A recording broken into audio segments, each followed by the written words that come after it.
Whether you're looking for answers to specific life questions or simply hoping to become the best version of you possible, welcome to the Mental Breakdown and Psychreg podcast, where we offer insight, information, and strategies based upon research and years of practice as psychologists. So sit back, have a listen, and get connected with our hosts, Dr. Berney Wilkinson and Dr. Richard Marshall. Welcome back. This week we are going to focus on bipolar disorder. We're going to start out by differentiating what people refer to as bipolar disorder, also known as mood swings, right, from mania, which is what really... From the psychiatric diagnosis. Right. Of mania. It's like so many things we've talked about in the past couple of weeks. People talk about, for example, we talked about obsessive compulsive disorder 1 week. Right. And people say, well, you're OCD. It means you have maybe a few patterns, a few rituals. It doesn't mean you have obsessive compulsive disorder. Right. So too with bipolar disorder. Right. We all have mood swings. Right. We have good days and bad days, and we have rhythms, biorhythms that some days you feel good and energetic, energized and full of life and vim and vigor, and other days you don't feel that. Right. Okay? Those are normal mood swings. Bipolar disorder is beyond normal. It is, and I think that we are in a in a time in this world where people see any variation in mood or temperament or anything like that as a problem or as something that needs to be diagnosed, because if you can go from being happy to being angry in the matter of a few minutes because something relatively minor in your environment happens, well, then there must be something wrong with you. Right. And there may be something wrong, but it doesn't necessarily mean that it's bipolar disorder. We've sort of allowed the title of bipolar disorder to enter into the sort of common vernacular, to where we just any variations in mood is automatically stated or labeled as bipolar. And again, the actual diagnosis of bipolar disorder, the actual disorder itself, is much more problematic than that. And what you're speaking to is the pathologizing of normal behavior. Right. One of the problems we're encountering in our country today is that we tend to think of any variation of normal. Anything that we're not meant to be happy all the time. We're genetically, as a species, we are not meant to be happy all the time. There's nothing wrong with being bored. You mentioned that. I think we mentioned it in a column. Right. There's nothing wrong with being bored. There's nothing wrong with being sad. There's nothing wrong with being elated. These are all normal emotional variations. Okay. What has happened, however, is that when people aren't feeling normal, they too quickly search for some underlying psychiatric disorder. Right. Well, I must be depressed. And there is some comfort in knowing that you might have an underlying disorder, if you really do. Right. But in most cases, and I say most cases, we're talking about more than 95% of cases, you don't have a psychiatric disorder. You have normal mood variations, and you don't need to worry about them. You just weather the storm, as it will. And I think one of the things in previous people say, well, why are we seeing so much more of it today? Because 2 or 3 generations ago, people tolerated these normal variations. They knew that there were these normal variations in mood, and they didn't look for a deeper or pathological explanation, but we do today. Right. When we were growing, back in prior to the 1980s, if a boy was a little more active than normal in school, people were he's a boy, it's just, and girls were called tomboys if they were too active and too physical. Right. Well, now we say, oh, he has ADHD, right. So there was a higher tolerance level. Right. And so it is with bipolar disorder. Most of us have normal variations in mood. Some of us have large variations, larger than other variations of mood. But it's not bipolar disorder. Right. And one of the things that contributes to that contributes to those variations in mood states is stress. If you're overwhelmed with things, and if you're tired, and if you're hungry, and if a lot of these things, you're going to experience wide variations in your mood during those times, because your body's reaction to those things. So if you're stressed at work, and you're stressed at home, and you guys decide to go to the beach for the day, yes, you're going to be having a pretty good time. But as the day wears on and you start getting tired, it may not take very much to trigger a frustration or even an anger response to something that would otherwise not even be a blip on the radar. It really is an excellent example, because if you spent the day at the beach, you're hot and tired and sunburned, everybody's cranky and irritable and dehydrated, and you got sand all over your car, and you're sitting in it, and and then you get caught in a traffic jam on one of the interstates here. That could lead to stress. And patients talk about that kind of thing all the time, because they'll come in and they'll say, we were having a great day, we were at the beach, we were having a good time, and then all of a sudden, just this little thing happens, and Dad went berserk. Yeah, well, but it's an accumulation of things, and we don't really think about it that way. Right. And so, well, then, Dad or Mom or whoever it was that flew off the handle must be bipolar, because they flew off the handle like that. No, in most cases, that's all it is. It's just a normal variant. You're tired, you're hot, you're hungry. The kids are tired and hot and hungry. Right. And that's a normal variant. Right. Sometimes it's related to personality. Right. We talked a couple of weeks ago about personality disorders and personality types. And one of them, the cluster B personality disorders. And it doesn't even have to be a personality disorder, just personality styles. But that cluster B, there's that heightened emotionality, the heightened reactivity to things. And so, again, it may not be bipolar disorder, but it may be just part of your personality, your temperament. And you're right, it's your temperament. And if you have, the two basic are internalizing and externalizing. So if you tend to be a person who externalizes your feelings, your emotions, people might say, wow, he must be bipolar. No, he just externalizes his emotions, whereas other people internalize everything. And so it could just be a difference in temperament. Absolutely.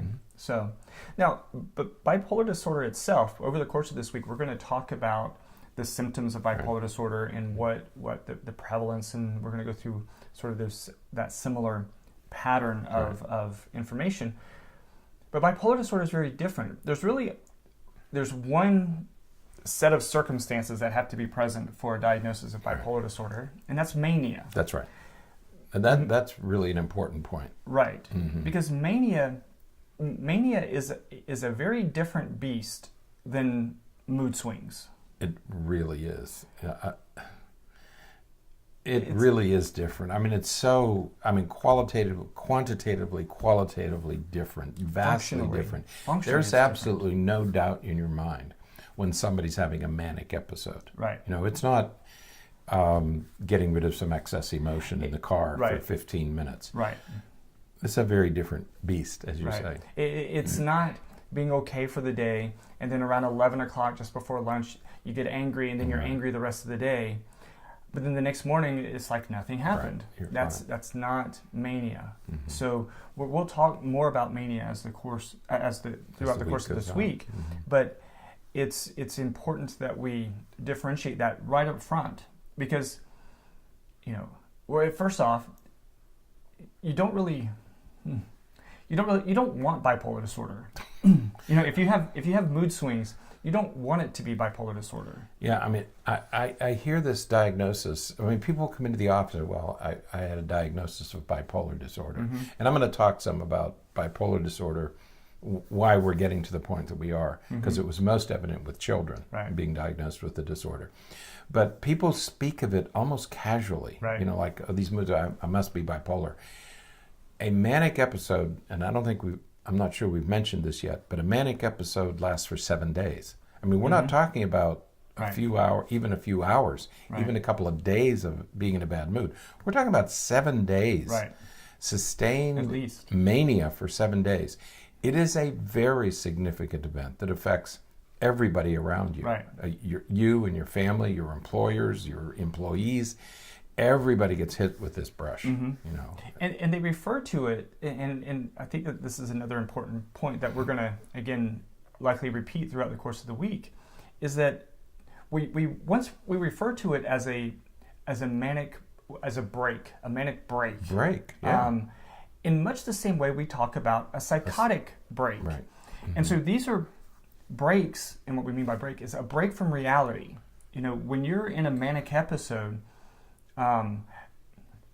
if we're going to be 100% honest, right, there are some initial aspects of a manic episode that may not be that bad. That may be. You mean to the person themselves? That's right. Because you've got lots of energy. Initially, you may be getting a lot of things done. You're not sleeping very much, and so you're very active, highly motivated sometimes to get things done. Right. But as the symptoms persist, there's a significant deterioration of functioning to the point where now you're not getting anything done. You're starting and stopping, and you're all over the place. You're unable to concentrate and focus. The hallmark symptoms of a manic episode. And they continue for days and days and days, and oftentimes leads to hospitalization, right, leads to a detachment from reality. It's really a significant event. Significant and impressive. Right. There is absolutely no doubt if you're having a manic episode, a true manic episode, and you mentioned earlier, just by way of review, to have a diagnosis of bipolar 1, you have to have mania. Right. Okay. And a manic episode, and I like the word break, it is a breakdown. I mean, you're right. You might be getting something done at the beginning of the episode, but by the time you go through 3 or 4 or 5 days, you're using up a lot of brain chemistry. I mean, you're really exhausting yourself. And that's why the manic episodes probably only last that long, because that's all you can sustain. Right. You may not be sleeping, you may not be eating, you may be doing drugs, you may be on something else to keep you going. But people like their manic episodes, and you'll have people will say that I like my manic episodes because it's so productive. A portion of it, yeah. Right. The beginning of it is so productive. But by the end, you've exhausted yourself, and it's really a dangerous thing to go through neurologically. Right. But it is a break. I mean, So it's much more than mood swings. It's much more than common temporary variations in mood or emotions. It is a very serious event. And so over the course of the week, like I said, we're going to talk about this from a lot of different angles, and in sort of a lot of different aspects of it. And tomorrow we're going to talk about the prevalence of it just a little bit, right? And because there's also different types of bipolar disorder, so we're going to talk about that. Talk about those. And the other complicating factor, and you and I have discussed this a couple of times as we prepared for this week's podcast. What do we do about childhood bipolar disorder? Right. Because that's one of the confusing aspects of this whole thing. Because rarely do you have a child who has a 7-day manic episode. Right. It's more, and so for that reason, we typically think of bipolar disorder as beginning sometime in late adolescence or early adulthood, usually between late teens and the age of 30. Right. The first manic episode will appear. But back in the 90s, we had these children who were having these violent temper tantrums, and we began to use places around the country, particularly Harvard and Washington University in St. Louis, began using the term early onset bipolar disorder. That's a bit of a different thing. Yeah, last week we talked about disruptive mood dysregulation disorder. That's right. And that's what that early onset bipolar disorder is now being called. But we're still people are still making the diagnosis of bipolar disorder in children. Right. But it's fraught with danger because not all children who get the diagnosis go on to develop adult bipolar disorder. Some do, some don't. So it's a confusing issue, and I'm not sure where to put it this week, this whole issue of childhood bipolar disorder. Yeah, I think it's problematic because it doesn't meet the criteria for bipolar disorder as indicated by the DSM. As we have it. And we were hoping that DSM-5 would sort through that. Mm-hmm. It did a little with Yeah. the diagnosis, that disruptive mood dysregulation disorder, but it hasn't really addressed the whole problem, because Right. we continue to make that diagnosis in children as young as 3 and 4 and 5 years of age. Right. And so it's problematic, and we'll talk about it during the week, but if you have any questions about that, Yeah. let us know, and we will address your specific questions. Because Absolutely. this whole childhood bipolar disorder is still a confusing set of circumstances. Absolutely. Now, before we go for today, Yeah. we do want to mention, and we're not even sure how to mention, Yeah. the recent losses that we've had from two people, celebrities, people in the popular culture who have taken their lives over the past week. Right. The first was Kate Spade. Kate Spade, Mm-hmm. the very well-known designer, handbag designer, who Yeah. took her life last week. And then a few days later, Anthony Bourdain. Yeah, one of the curious things about these two people, Kate Spade, when she started her business, said, we need something between very expensive fashion and sort of Mm-hmm. bargain basement fashion. Mm-hmm. And that's how she started her company, Right. was for all those people who were between those two, and made an enormous contribution, recognized worldwide for her designs. Right. And Anthony Bourdain, who Right. made eating fun again. Right. Yeah. Eating for the common man.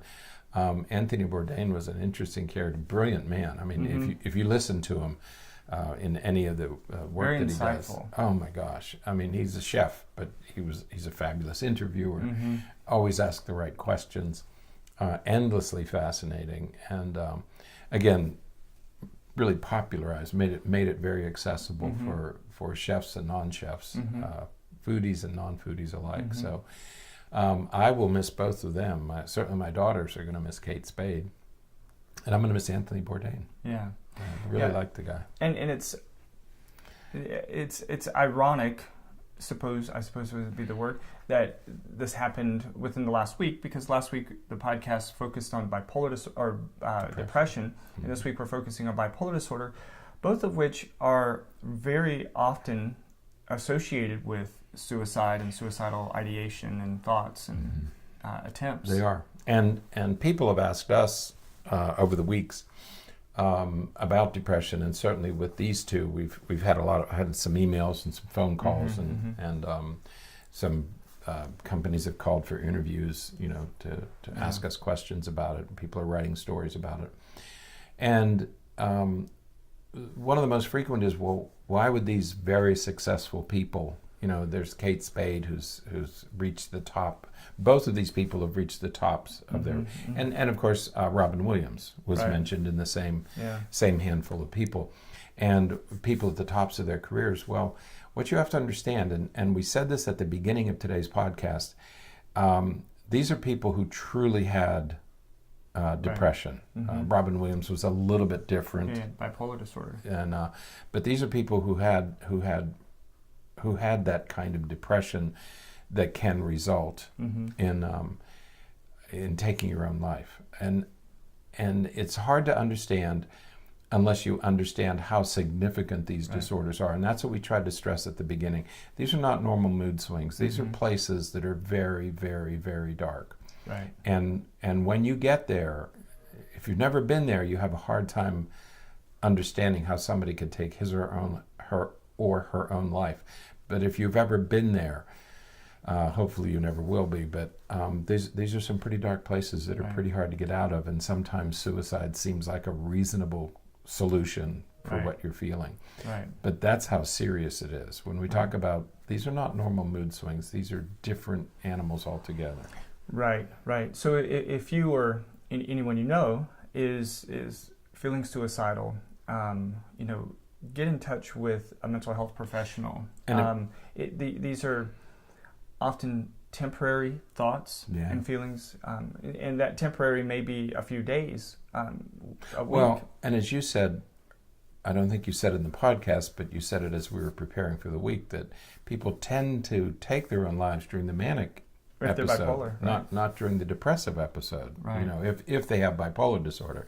If they have unipolar disorder, then of course it could be they get so sad that they just don't see a way out. Right. And it's really hard for people to and you can hear conversations where if you'll have 5 or 6 people talking about this, and one of them will say, "You don't understand how you feel." Right. And that means, to me, it means that person has felt real depression. Right. Not just the blues, not just temporary, but real depression. You Right. can always hear it in somebody's voice when somebody has experienced real depression. Yeah.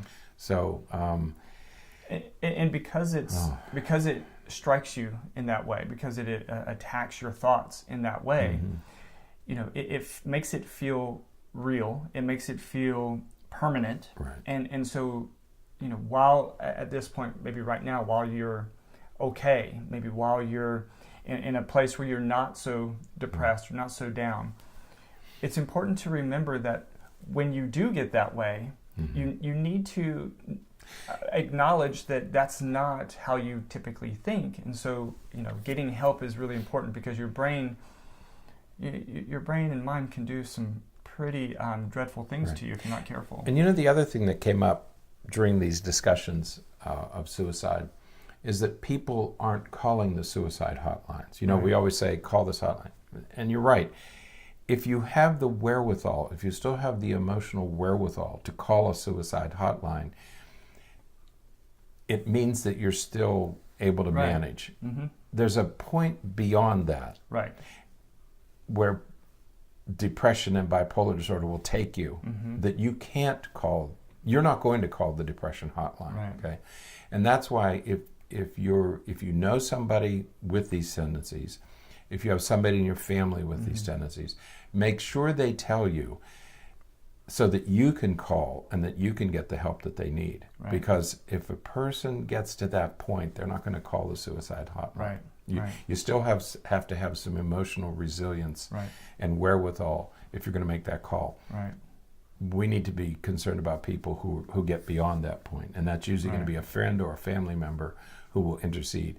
And make sure you tell them that if they get there, they have to call you. Okay? Absolutely. And gosh, embarrassment has no place at this table. So absolutely. So definitely, you know, if you're experiencing that, get help. It's not as permanent as it feels, and you certainly want to find a resolution to your issues instead of just looking to escape them. So, all right. Well, that's it for today. Until next time, stay happy, stay healthy, and forget to be afraid. Thanks for sharing this episode of the Mental Breakdown and Psychreg podcast. Be sure to check out the show notes for links to follow us on Twitter and subscribe to our YouTube channel, where you will find all of our previous podcasts and much more. We would be honored if you would become a patron through patreon.com, where any donation you can manage will go to the development and creation of more content. Just visit patreon.com/thementalbreakdown for more information. Thanks again for listening. Have an awesome day, and we look forward to being back in your feed tomorrow morning.